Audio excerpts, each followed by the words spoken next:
Well, let me cut you real quick your mic, just like let me see if I can hear, because I can hear music. So hold on. Okay, no, that's all that. So okay, I can't hear it either at all. So you're listening to 90.3 The Rock, local music's best friend.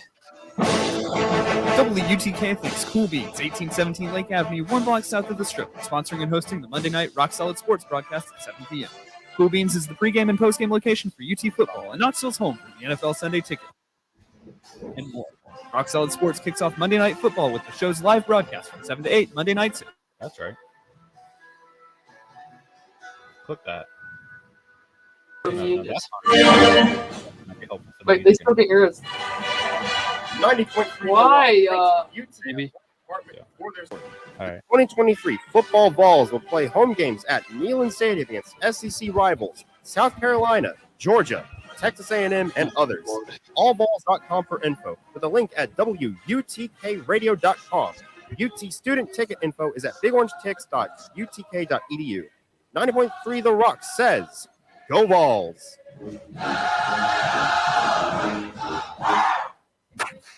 Volunteer Radio receives support from Tennessee Smokies Baseball, AA Southern League affiliate of the Chicago Cubs, whose 2023 regular season schedule features 6-game homestands Tuesdays through Sundays at nearby Smoky Stadium in Kodak against the Chattanooga Lookouts, Mississippi Braves, Birmingham Barons, and more. WUTK's Rock Solid Sports covers Smokies baseball all season long. SmokiesBaseball.com. Link up at WUTKradio.com. The Rock thanks Fieldhouse Social, the Wednesday home for Rock Solid Sports, for their support. American craft food, beer, and cocktails, plus a 25-foot big screen at University Commons Way. Fieldhouse Social welcomes sports fans and others alike to enjoy dishes like the citrus marinated chicken, grilled Faroe Island salmon, and smoked ribs. FieldhouseSocial.com or on Twitter and Facebook. The Rock thanks Knoxville Ice Bears Southern Professional Hockey League team for their support.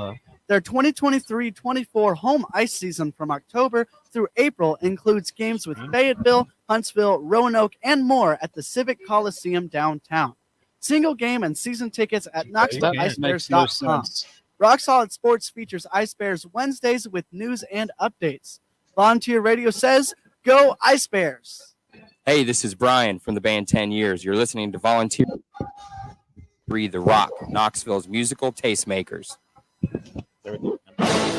Volunteer Radio thanks the UT Athletic Department and the men's basketball program for their support. Coach Barnes' 9th season on the Summit includes home games against Kentucky, Vandy, and more at Thompson Bowling Arena. Allballs.com. Student ticket info and login is at bigorangetics.utk.edu. That's TIX. Volunteer Radio says, go Vols basketball. I'm not hearing The Rock thanks the One Knox Sporting Club soccer team for their support. One Knox plays all of their home matches at Regal Soccer Stadium on campus, and the season runs into October. Part of the issue. With matches against Memphis, Chattanooga, Lexington, and more USL League One opponents. Tickets, including UT student tickets and game day info, is at oneknoxsc.com. And WUTK is proud to be a media partner with One Knox. Rock Solid Sports will be keeping up with One Knox soccer all season long. No, it's not One working. Knox SC. We are one.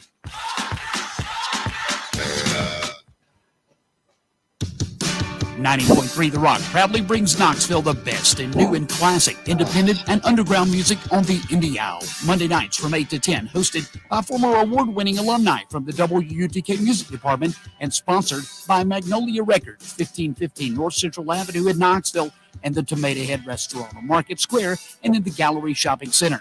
Spinning cutting-edge music from around the world that pushes musical boundaries like noise pop, math rock, slowcore, shoegaze, garage rock, chamber pop, chill wave, and more. The Indie Owl brings you hard-to-find music from the artists that make it to the listeners who love it. The Indie Owl also provides independent artist news and chances to win Tomato Head and Magnolia Records gift cards. Tune in to Knoxville's true independent radio. The Indie Owl, Monday nights at 8, only on 90.3 The Rock, always bringing Knoxville new music first.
Welcome into Rock Solid Sports for this Monday night edition, sponsored by Cool Beans.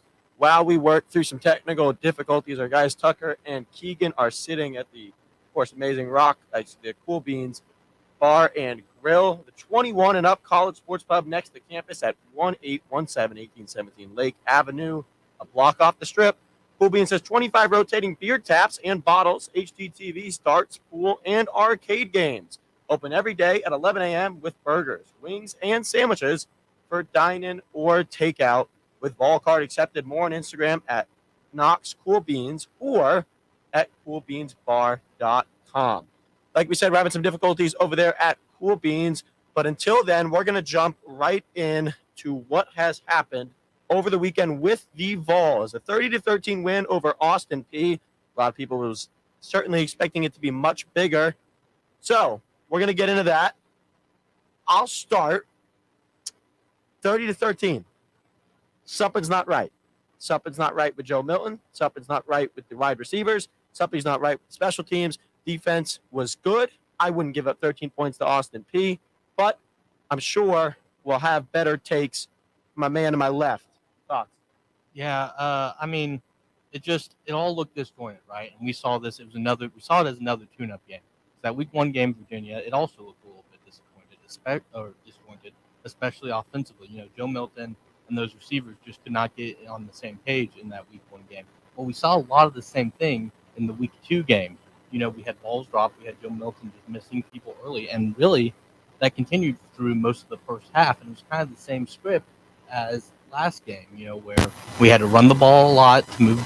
We had to run the ball to move the ball. We couldn't really get anything going in the passing game, and it was kind of on the defense to take that step up. And you know, through 2 weeks, it's tough to see that against the levels of competition that we're playing against, right? You know, and we're not playing the big boys yet. We're playing these low levels of competition, and we really should just be putting up more points. Now, there's still time to fix this. Fortunately, week two. Yeah, I mean, there's still time to fix this. And if you look on the right side of things, defense is playing really well. So, yep.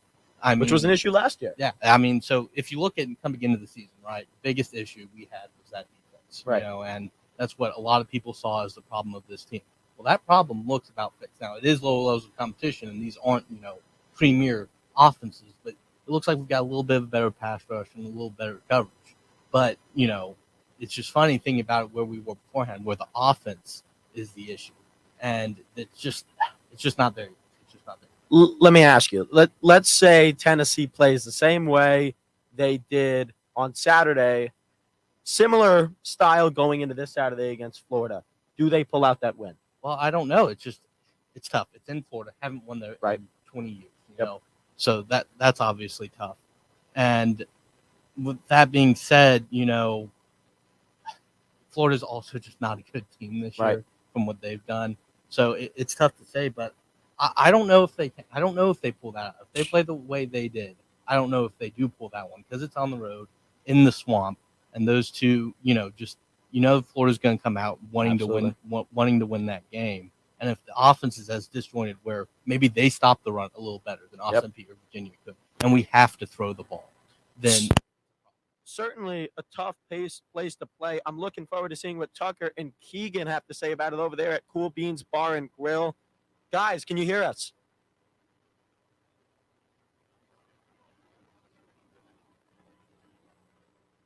Seems like we're still having audio issues over there. We'll continue here until we can get them on. We apologize for the technical difficulties.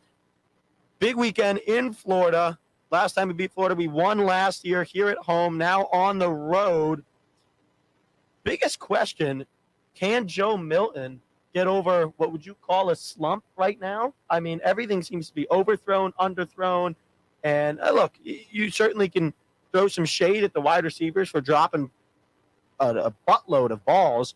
But with that being said, it just seems like Joe Milton makes a mistake or two. The wide receivers make a mistake. The O-line makes a mistake. He gets in his own head, and then you just see it start to spiral out from there. Yeah, it's definitely a concern because going back to the Clemson game, I think we saw the ideal version of what this offense could be under Joe Milton, where he's bombing it deep and the receivers are catching everything. He's hitting them in stride. He's taking a little juice off the ball over the middle, right? That's a tough ball to catch. I mean, he's just slinging it 5 yards. It's a tough ball for a receiver to catch. So, really, ideally, ideally those balls are a little easier to catch, and that just hasn't been that just isn't where it is this year. So that needs to be cleaned up. But I do agree with you where it seems like he's getting in his head a little bit on some of these plays where he's getting down on himself a little bit, and he's got to snap himself out of that. I think we've seen him do it because both these games, offense has gotten better into the second half. Some of those balls have been cleaned up, but that's after we've transitioned to a run first approach, and maybe we're just a run first team. Maybe that's where we're at. But at some point against SEC competition, you're going to start needing to throw the ball and air it out a little bit because you're going to be playing better defense. Well, they kept going to the wide receiver screen for about 7 plays in a row, take a few breaks off, another 3 plays in a row. I mean, like that was their only chance at getting a ball on the pass as opposed to the run. Well, I mean, and it is a difficult play to defend though on those wide receiver screens when you can go either way and you've got people that can make moves with the ball. And that's one thing I will say about the receiving corps. We do see guys who can run after the catch. I mean, Kellen Castle's a great run at the end of that game, to kind of put Tennessee over the top and seal the deal. But yeah, you want a more consistent passing game, and it just hasn't been there. And when you're giving these teams all these opportunities to stay in these games, that can come back to bite you. But it's interesting because last year you talk about the number 1 offense in college football, a team that was number 1 in the AP poll for about a week until they played Georgia, and now it's really flipped. We're seeing a good defense, not a great defense, a good defense, and a really warp speed offense that kind of has seen good moments. But if I was, which is Mr. Negative myself, seen more bad moments against a Virginia team that they should have won by more, which I alluded to last week, and certainly against Austin Peay, which could qualify as a D3 team, where you probably should have won by 40 or 50. Yeah, I mean, exactly. And, it's a wait-and-see approach at this point because we're getting into Florida is a better team than those teams. With how bad Florida has been this year, they are a better team than those teams. So I think we're going to find out a lot about this team if they can flip that switch in this upcoming week, opening SEC play and going on the road again. But let's talk about that defense for a little bit because they have been balling out. And my guy, Aaron Beasley, has been making plays up and down the field. I mean, he's a sure tackler at the linebacker position. Oh my God! But the biggest skill set he brings, I think, to this team is his ability to blitz. They brought him up that A gap on one of those plays, and he just streamed in there for an easy sack. And this is a defense that there's a lot of experience on that team. There's some young players learning. I feel like it's a good mix of that. You always want that mix of veterans and good players that can lead your team out there. And I think they've got that. So if that offense comes along and you're playing with that defense, everything's looking good. But I say that special teams unit is looking really sharp. I was going to get into that. I have one more defensive question for you. Can we see this defense hold up throughout the rest of the season? What do you think? Is this a fluke? I don't think it's a winning formula for this football team. I think there are some holes on that defense, especially in the secondary, that can be exposed. Secondary, and you've got good pass rush. I don't think it's a great pass rush. Right. So once we start playing some better offensive lines, and one of Tucker's favorite talking points, though, is that we don't play a lot of good offensive lines. I'm sure he'd be bringing that up right now. But once we do start playing those better offensive lines, that's when we might have some trouble. But as Tucker said in the past, we don't really play those lines. So that kind of covers our weakness as a defense, where maybe some of these pass rushers can get win. But if we're talking like in-goal national championship, right, I don't think playing through the defense is going to be the way this team gets there. Test. Now it works, but now we can hear the radio. Well, Wait. You kind of spoke to it. I think And it's the last thing we'll go over before we take it to break. Okay, I think Special teams, not good, not great. I wouldn't even call them decent. It has been almost like watching middle school football try to punt a ball. Not good. No, not good at all. And especially when you're talking about a team that's struggling offensively, right? Oh. You want the other two phases of the game to really pick that up. And defense has for the special teams. I mean, punts just cutting right out of bounds and kickoffs out of bounds. Things you just don't really see, you know. This kid's from Australia. I would have been better off going to a frat house, just finding the best kid that can kick. You know, and it is concerning with special teams, and we'll just have to see if that can get better.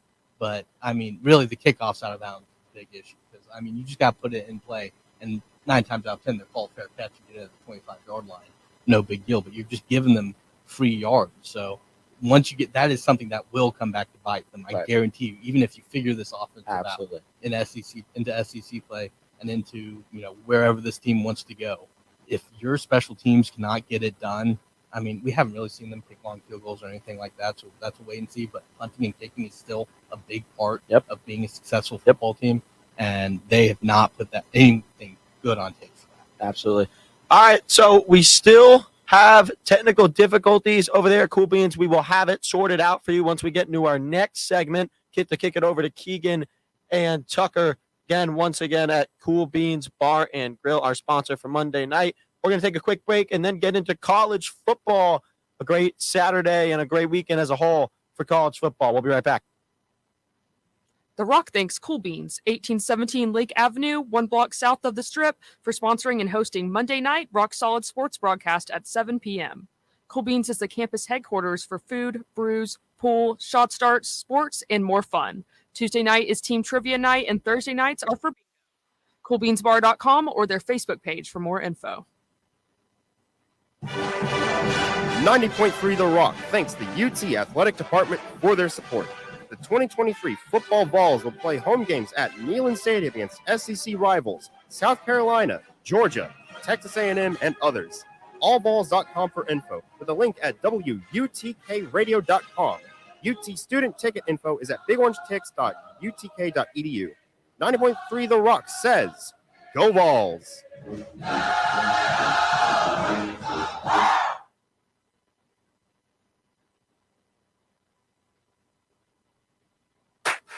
Volunteer Radio receives support from Tennessee Smokies Baseball, the AA Southern League affiliate of the Chicago Cubs, whose 2023 regular season schedule features 6-game homestands Tuesdays through Sundays at nearby Smoky Stadium in Kodak against the Chattanooga Lookouts, Mississippi Braves, Birmingham Barons, and more.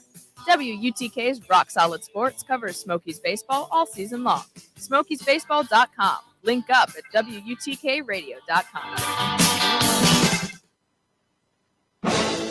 Volunteer Radio thanks the UT Athletic Department and the men's basketball program for their support. Coach Barnes' 9th season on the Summit includes home games against Kentucky, Vandy, and more at Thompson Bowling Arena. Allballs.com. Student ticket info and login is at bigorangetics.utk.edu. That's TIX. Volunteer Radio says, Go Vols basketball!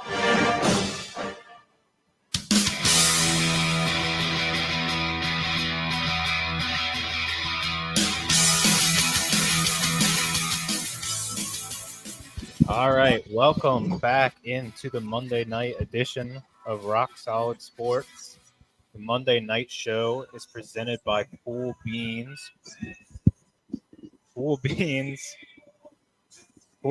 is the 21 and up college sports pub next to campus at 1817 Lake Avenue, a block off the strip. Cool Beans has 25 rotating beers, taps, and bottles. HDTVs, darts, pool, and arcade games open every day at 11 a.m.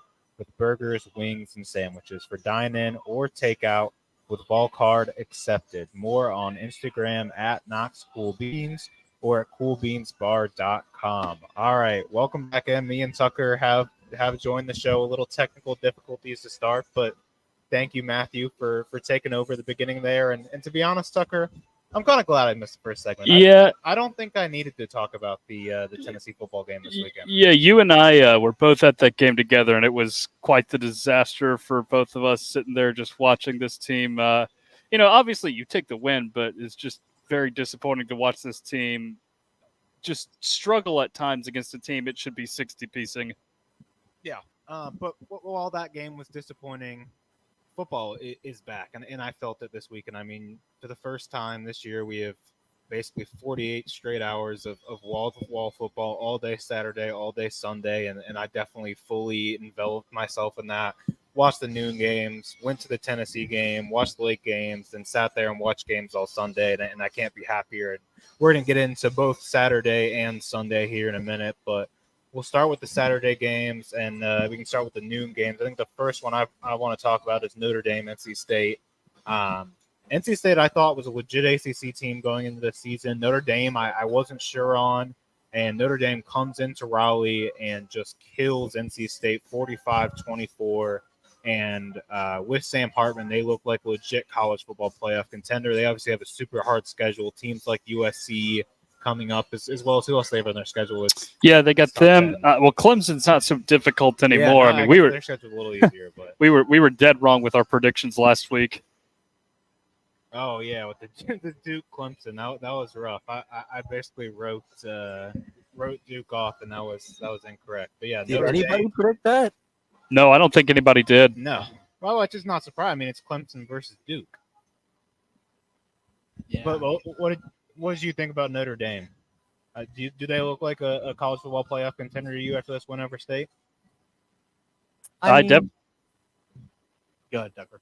Oh, yeah. I was going to say, I think that they do look like a contender, but the fact that they don't play in a conference is obviously going to hurt them a little bit. But, they're going to have their leaps to get through. But it's been – I mean, if they were a different team, then maybe there's Notre Dame. Notre Dame has recognition. Yeah. If Notre Dame goes 11-1, they're in the playoff no matter what. But the fact that you couple that defense with what is a proven quarterback in Sam Hartman, I think that does make them a playoff contender. I think that's the biggest change you've seen with Notre Dame, and why why people could be so high on them is just having something in there in that quarterback. Because last year, I mean, they were playing nothing out there, man. It was a tough watch in the quarterback position. Now they got an experienced guy and Sam Hartman. There's not much you can throw at him that he hasn't seen. He brings stability to that team, and he's a good thrower. He's just a solid quarterback, and it's tough because when you're not playing in that conference and you're not playing that conference, championship game, it's always tough for me to put a team like that in, just because you're playing one less game than everyone else. But I think they definitely have the talent on that team to be in that conversation when the year comes to an end. I wouldn't call them a college football playoff contender, but I would say they're a team to give a college football playoff contender a run for their money. Yeah, I think that's fair. And I guess maybe my parameters for college football playoff contender are not necessarily who are the best four teams in the country, because I don't think Notre Dame is one of those teams. But with them not being in a conference, like I said, if they go 11-1, if their one loss is USC this season, I think it's impossible not to put them in there. So I think just the way that they have their schedule set up and just them being in a position to not play it in that conference championship game is kind of an advantage to them if they're 11-1. So that's just my thoughts there. Next one at noon, we'll hop into the hottest team, the hottest thing to talk about in sports right now, I think, is Deion Sanders in Colorado. They rolled a 2-0, doubling their win total from last season. with a 36-14 win over Nebraska. And I think Colorado's officially back, and Nebraska is officially very much not back. I mean, we're going to give Matt Rule some more time, of course. I mean, it's been 2 games, but Nebraska not looking great with losses to Colorado and Minnesota. Shedeur Sanders looked great again in this one. He went for almost 400 passing yards, 393, with 2 touchdowns, no interceptions. Travis Hunter, not as great of a game offensively, was good on defense and still got, I think, 3 catches. But Xavier Weaver was great on offense, 10 catches for 170 yards and a touchdown. Colorado got to a kind of cold start. I think they had 4 punts to start the game, but then rolled Nebraska through the second half. So they look great. Again, are they, this world beater team? No, the media might make you think that, but I think they're going to be a legit top 25 team for the whole season. I think Dion and his son and Travis proved that. Yeah, I'm right there with you. I think that they've got, the potential to just hang it there with some of the top upper echelon teams of the Pac-12 right now. Of course, they haven't really gotten to the meat of their schedule yet, but they did surprise some people in week 1. And then, of course, they go out there and have that performance last week. But more than anything, I just think Nebraska's got some serious turnover issues. This is the second week in a row where they've had, I believe, 4 turnovers in a game. Jeff Sims, the ball security of him is just so awful. And, that is what kills you in games right there is turnovers. And we just keep seeing it over and over with Nebraska. So I think it's a little bit of both. I think Colorado has definitely surprised some people and will, make a name for themselves by the time the season has gone through. But Nebraska, they're going to need some help. Yeah, I was surprised they didn't go to their backup in that second half. Jeff Sims, he's an explosive quarterback, but just the turnovers were really hurting that team. A team that was in that game in the first half for a little bit of the game because that defense was giving Colorado a little bit of trouble. And I think, that's kind of what, just as they play better defenses, I think the offense is going to come back to earth just a little bit. Like you guys were saying, where they're not world beaters. But I mean, Nebraska is a good offense, like you say. They were giving them trouble, and then Shedeur Sanders still throws for 400 yards. Yeah, you're right. I mean, you're right about that. But I just think we can see a world where the offense struggles a little bit once they start playing like really good defenses. Yeah, I agree. When they start playing the top Pac-12 teams, they're probably not scoring that much. But again, the top Pac-12 teams' defense aren't that good. You look at like a USC, they let whatever scrub team they played in the first week score 21 on them. So I don't know. I guess in their schedule or in the Pac-12, who is that defense you think kind of is going to give them trouble? I don't know necessarily if it's in the Pac-12, but if we're talking about, bowl game wise, right? Yeah. And that's looking down the line a lot. I'm not trying to look all the way down there. I also think when offenses start just challenging them a little more and maybe where it's like more pressure on their offense to step up, I'm not saying they can't step up. I'm just saying it's probably going to be a little more difficult. I don't want this to sound like, I'm knocking Colorado. I think they just have an uber talented group that's going to have a lot of success. But if you're trying to throw them in, some people are trying to throw them in like, top 10 range or top 5 range. I just don't think that that's advisable. Yeah, I agree with you. I'm just poking holes. Yeah, Go ahead, Matt. This is difficult for me because again, I have to figure out how to say this in a nice way. I don't think Nebraska has any chance. I think they could compete with Austin Peay. If they went head to head. I think that would be a good game. More so, the focus should be on Colorado. It's something that doesn't get talked about enough. Certainly in the previews of the season and after they beat TCU, Colorado is an extremely hard schedule this year, especially in the Pac-12 teams. They play, as of right now, number 13 Oregon, number 5 USC. They play number 16 Oregon State, number 23 Washington State, and number 24 UCLA, as well as number 12 Utah. They don't have an easy schedule. Now, I understand TCU is certainly a team that is going to contend, or at least we thought they were after making it as far as they did last year, and with them being the runner-ups to win the championship. But Colorado has a hard slate in front of them, and we're really going to get a full scope of whether the first 2 games was a fluke or luck, or whether they're a team to take seriously. And let me tell you something. Deion Sanders has this team jumping. He's got this team in a place that I don't think many organizations in pro sports can get to. Very similar to high-end organizations in pro sports with just culture and the standard and all that things that go with it.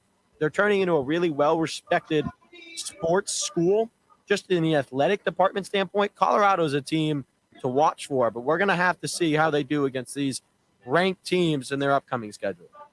Yeah, I think this will be the last thing we say on this one. Move on. I think that your analysis is spot on, that their schedule is really hard, and obviously people are jumping the gun a little bit here on Colorado just with the hype. But I think their schedule is hard, but it's good matchups for Colorado, right? Colorado is this high-powered offense. If they ran it, if Colorado would go play in the Big Ten this year and play these Big Ten defenses, I think they go like 5-6. But I think these Pac-12 teams are very similar to the TCU, and they have high-powered offense and not that great defense. So I think Colorado, if Shedeur Sanders keeps playing like he's been playing, is going to be in every game at least. I don't know how many they win is a question mark, but we'll see.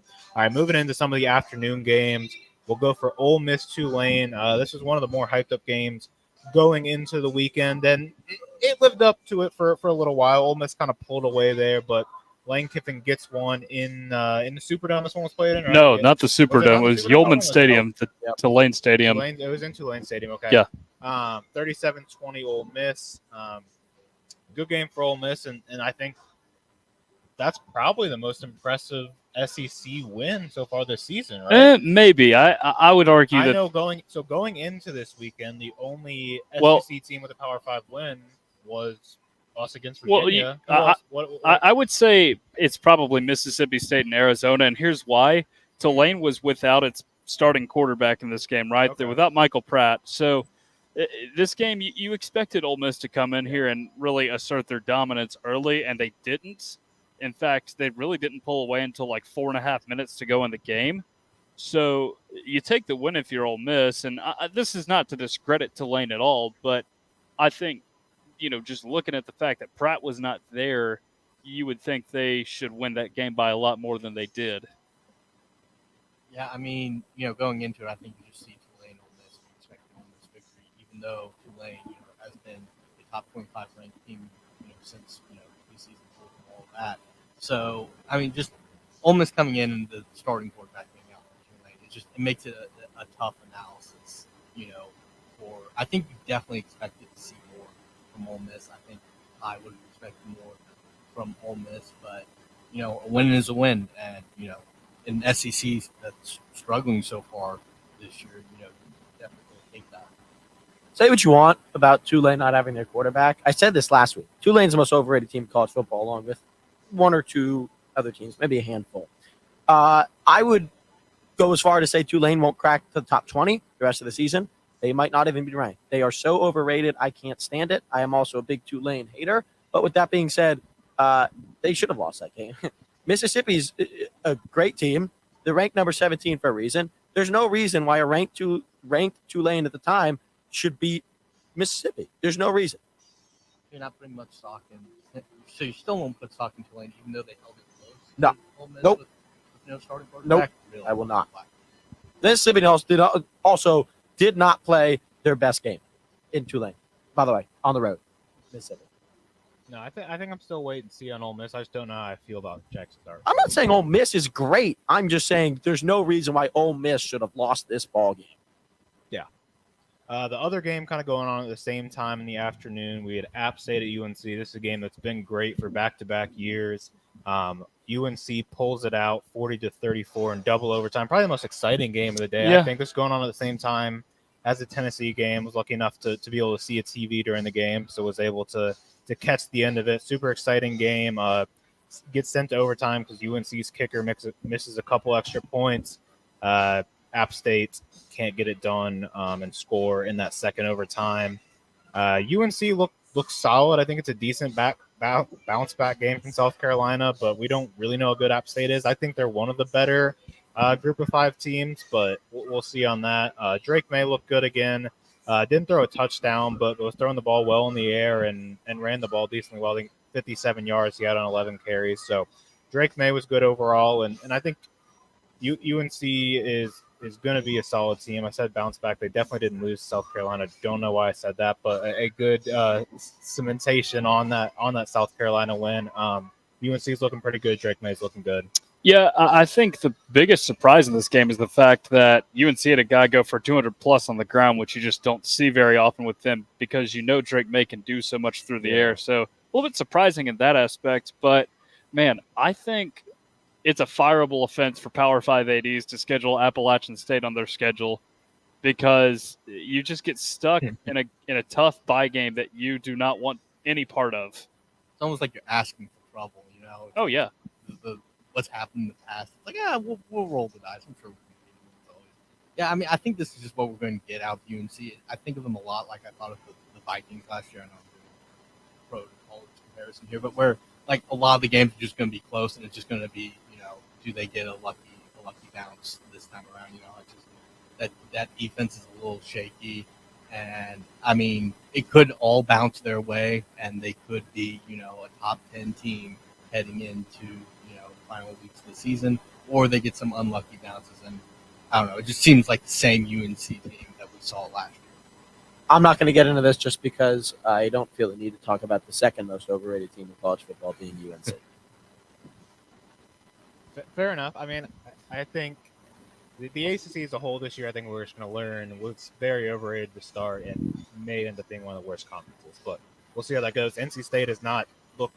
They did not look how I wanted them to look against Notre Dame, Clemson, obviously. Maybe Duke ends up being the squad to look at. We'll see with that.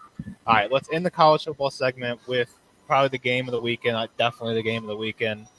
Texas at Alabama. Texas comes into Tuscaloosa, beats number 3 Alabama 34-24. I think the story of this game was that Quinn Ewers outplayed Jalen Milroe. Jalen Milroe threw for 255 yards, 2 touchdowns, 2 interceptions. An okay game, but those 2 interceptions killed Alabama. Quinn Ewers plays almost a perfect game, 350 yards, 3 touchdowns. Texas looked fantastic, and I think. Do you think? What, the dynasty's over? No. Do you think Texas is back? Oh, maybe. Very well could be back. But mark my words when I say this. This will go down as the most impressive win of the 2023 season by any team for Texas, because you go into Bryant-Denny Stadium and you win by double digits. That has never happened in the Nick Saban era until last Saturday. Yeah, last time he got beat by double digits was at LSU, and he's only got beat, twice? Well, I don't even think it was. Was it at LSU? When he was at LSU, he got beat by double digits. Well, see, he's been beaten by double digits in national championships. He's never been beaten by double digits on his home field, though. So that alone is probably one of the most impressive wins against a Nick Saban coached Alabama team that you're going to see. And I think implication-wise, for me at least, the biggest takeaway from this game is that I think this hurts Alabama a lot more than it helps Texas. Obviously, Texas having this win on their resume is going to help them at the end of the season if, there's the 4-5 split or something like that. But now Alabama, if they want to make the playoffs, they have to run the table and win this championship. If they don't, they're done. Texas, I think in the Big 12, I don't think the Big 12 is that good. I think Texas could lose another game, still get in. If they would have lost this game, Texas would have been fine. So I think this hurts Alabama a lot more than it helps Texas. And Alabama winning would not have been as big to Texas. So I think Alabama and their playoff hopes might be dead after week 2. Wow. I can see it. Texas is a good team. And, I think, that's the biggest win that team's had in years. And that offense is explosive, man. The receiver number 5 is Adrian Mitchell. Is that his name? I'm not exactly sure on it, but he's a dog. He had some terrific catches in that game, and quarterbacks. It comes down to quarterbacks and throwing interceptions, man. And you have those turnovers, it can really come back to bite you. I'm glad that game was exciting, though. It was a pretty solid game for a nightcap to an okay slate of college football. So I liked it. It was a good game. Good one for Texas. I have 2 notes. I'll make them quick. Alabama is now on the brink of elimination of the college football playoff. In my eyes, they can't lose one more game, regardless to whether it's a ranked team or not. They could lose to number 1 Georgia. Does not matter. They lose again, they are out. That's 1. 2, Texas. Matthew Salitsky's take of the week. Texas will make the college football playoff. Texas is a team to take seriously. Texas is a contender. Well, that's quite the take. They should win the Big 12. They really should win the Big 12 this year with all the talent they got. Competition. Oklahoma stinks. TCU stinks. See, that's what they say. But the issue is, it's Texas. We've seen this story before. I want to agree with you. I really do. Forget that story. But they've just run these traps in the past, so I have somewhat of a hard time believing it just because of that. But again, it really is theirs to lose in the Big 12 this season. Look, nobody wants to do hook 'em horns down better more than me, okay? But I'm just telling you what I'm seeing. Yeah. All right, so that is week 1 of college football, or week 2 of college football. I think a much better week than week 1 in my mind. Got some marquee matchups, and good to have because next week is looking pretty rough. I think game day and Big Noon are both at Colorado State. Like, there's just not a ton of marquee matchups next week. So glad to have it this week. We will be back in a minute to talk NFL, all the action that happened on Sunday and Thursday, as well as a little preview for tonight's matchup happening here in about 30 minutes. So we will be back in just a second for NFL. Hi, this is Sooner Rose Wagner of the Ravenettes. You're listening to 90.3 The Rock. Volunteer Radio is supported by Fieldhouse Social, University Commons. Hosts a Wednesday night Rock Solid Sports broadcast at 7 p.m. Fieldhouse Social serves American craft food, beer, and cocktails. Featuring UTN Pro Sports on digital TVs around the restaurant 7 days a week from 11 a.m. to 10 p.m. FieldhouseSocial.com and their Facebook page for news and more. The Rock thanks Knoxville Ice Bears Southern Professional Hockey League team for their support. Their 2023-24 home ice season from October through April includes games with Fayetteville, Huntsville, Roanoke, and more at the Civic Coliseum downtown. Single game and season tickets at KnoxvilleIceBears.com. Rock Solid Sports features Ice Bears Wednesdays with news and updates. Volunteer Radio says, go Ice Bears! The Rock thanks the One Knox Sporting Club soccer team for their support. One Knox plays all of their home matches at Regal Soccer Stadium on campus, and the season runs into October, with matches against Memphis, Chattanooga, Lexington, and more USL League One opponents. Tickets, including UT student tickets and game day info, is at oneknoxsc.com. And WUTK is proud to be a media partner with One Knox. Rock Solid Sports will be keeping up with One Knox soccer all season long. One Knox SC. We are one. The Rock thanks the UT Athletic Department for their support. Info for the UT Volunteers' next home football game on Saturday, September 23rd versus UTSA with a kickoff time of 4 p.m. at allvols.com. Student ticket request period is September 13th and 14th at bigorangekicks.utk.edu. Tune into WTK's Rock Solid Sports for football coverage all season long. 90.3 The Rock says, go Vols. 90.3 The Rock proudly brings Knoxville the best in new and classic, independent, and underground music on the Indie Owl. Monday nights from 8 to 10, hosted by former award-winning alumni from the WUTK Music Department and sponsored by Magnolia Records, 1515 North Central Avenue in Knoxville, and the Tomato Head Restaurant on Market Square and in the Gallery Shopping Center. Spinning cutting-edge music from around the world that pushes musical boundaries like noise pop, math rock, slowcore, shoegaze, garage rock, chamber pop, chill wave, and more. The Indie Owl brings you hard-to-find music from the artists that make it to the listeners who love it. The Indie Owl also provides independent artist news and chances to win Tomato Head and Magnolia Records gift cards. Tune in to Knoxville's true independent radio. The Indie Owl, Monday nights at 8, only on 90.3 The Rock, always bringing Knoxville new music first.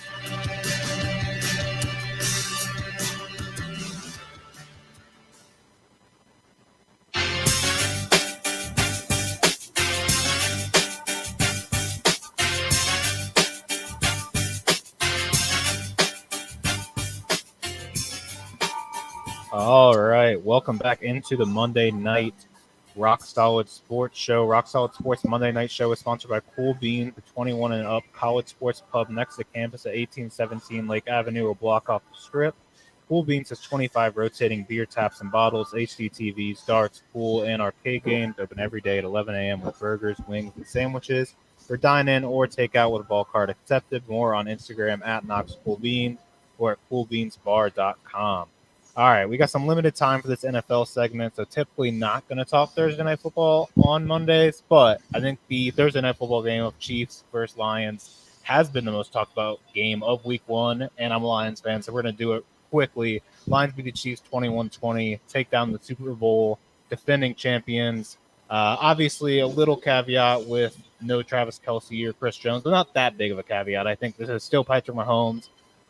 The Lions look great. Jared Goff looks great. Defense looked awesome, holding the Chiefs to only 20 points. Big win for the Lions. I'm super confident about this team after this game. Yeah, going into this game, of course, knowing that Kelce was going to be out, it was like, okay, there will be a little bit of a wrinkle on that offense. But, it's Patrick Mahomes. It really shouldn't matter. But his dang receivers, Kadarius Toney dropped everything that was thrown to him. Sky Moore had a rough game. It just couldn't figure it out on offense. And, this Lions team has very quickly become one of my favorites to watch in the NFL just because I just really like the way Dan Campbell coaches this team up, and obviously we're seeing the results on the field now. And BFL on that fake punt to start the game. Yeah, Jalen Reeves-Maben. Yeah, I think this says more about the Lions than it does the Chiefs because no Travis Kelce, Chris Jones not playing. He signed a 1-year deal today, so he should be back on the field for the Chiefs. I mean, he's the best player on their defense. How much do they give him? I didn't see that. I didn't see the number. It was just a 1-year deal though, so he will be a free agent after this season. But that'll be big for them. But yeah, way to go Lions. They were helped out, spotted 6 points from Kadarius Toney just bouncing the ball into the air. True. But hey, with where this team was a couple of years ago, huge fan of Dan Campbell, what he's done with that team. And, just the buy-in. You can see that every guy on that team buys in. And that offensive line is a true weapon. They can move some people. And, great pass protection just all across that line. I think once you get Jamison Williams back in there off the suspension, he will add a more explosive element to this offense. I think that's kind of what they're missing is just another explosive piece on that offense because Amon-Ra's great.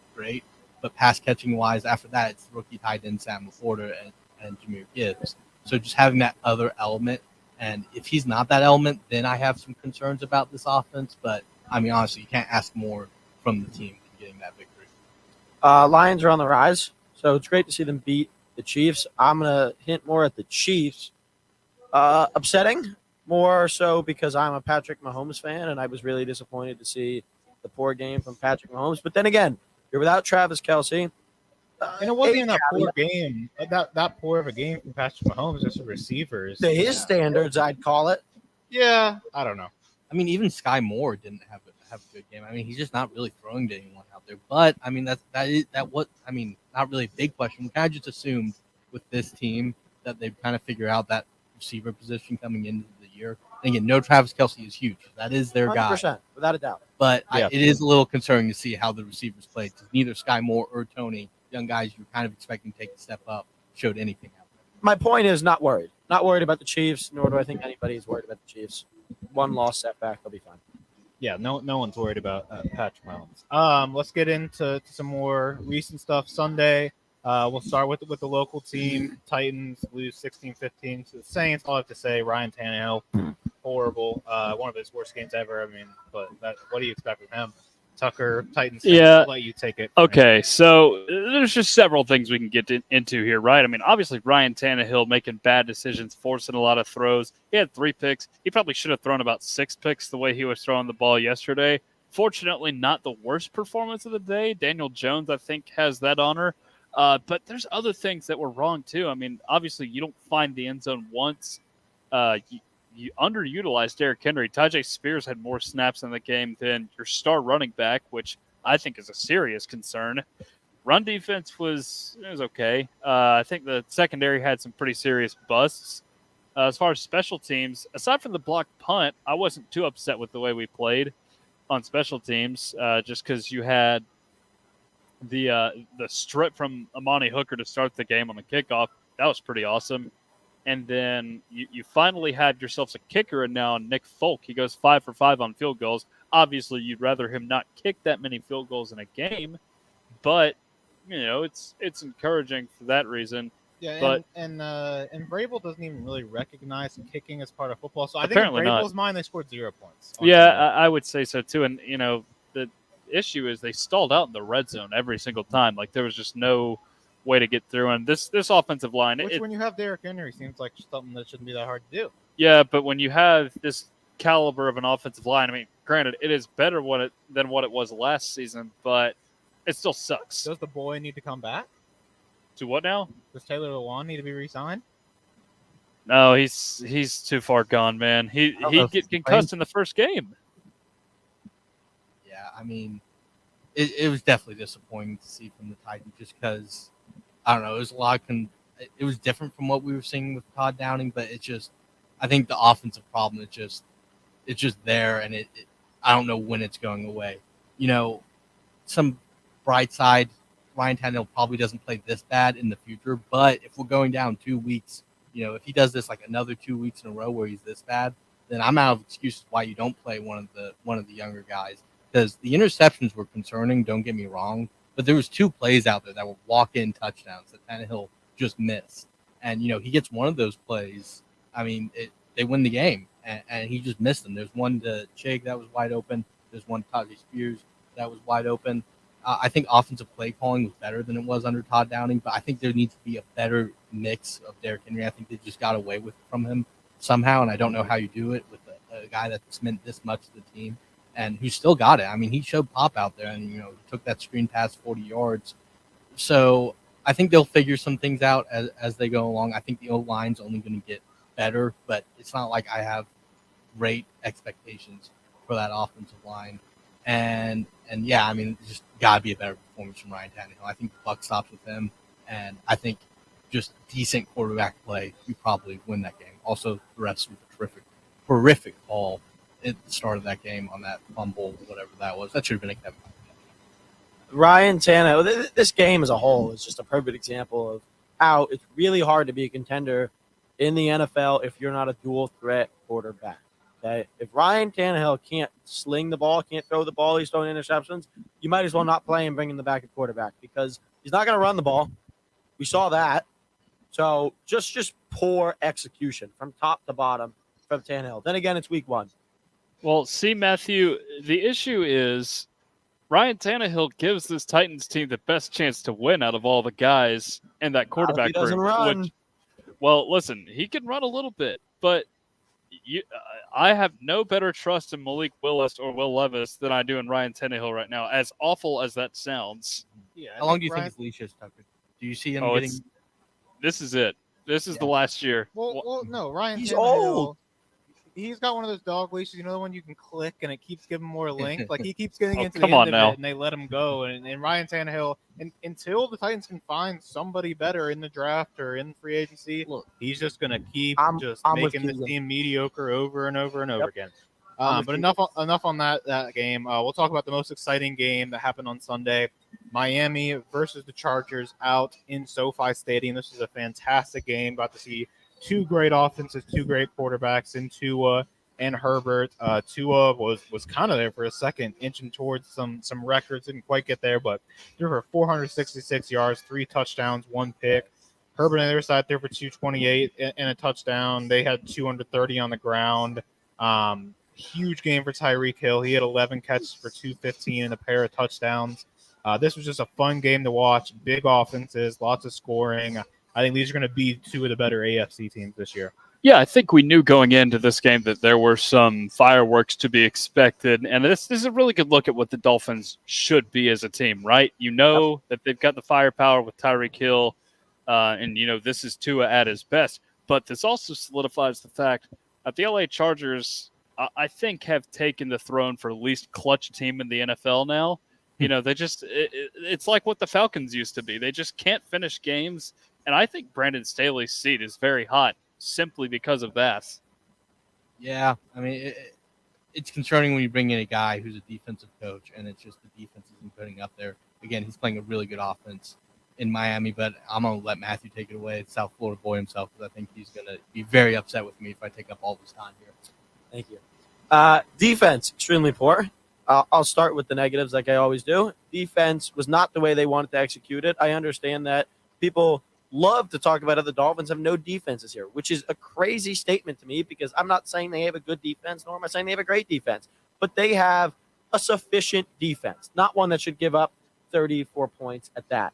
Offensively, wow, to say the least. Tua is setting records, not all number one, but what is it? I think it was fourth in NFL history in week 1. So congratulations to Tua, who we could essentially say is back after all the injuries last season. Essentially seeing him play this way the rest of the year. Hopefully the O-line can keep him intact and not mess with the head too much. And Tyreek Hill, if you have him on your fantasy team, man, did you draft right. Yeah, Dolphins are legit this season. Sunday night football, we'll mention really quickly, that sucked. Dallas just absolutely whomps New York 40-0. Let's quickly, though, go around for Monday Night Football, which is going to start here in about 20 minutes. We have Buffalo versus the Jets in MetLife Stadium. Old blood versus new blood here a little bit. I guess Aaron Rodgers is old blood, but new blood in New York. And then, Josh Allen, probably the biggest up-and-comer in my mind other than Patrick Mahomes. I'm super excited for this game to see what the new look Jets look like and what Buffalo can do after this season. I like Buffalo to come into MetLife and win. I'll say 27-20. I just don't think this Jets team's clicked quite yet. They need a little more time. No score prediction for me, but I've got the Bills winning it. I'm gonna go Jets. I think they put together. Aaron Rodgers has a good game in the Jets. Give me Sauce Gardner and Aaron Rodgers in the Jets, baby. See ya.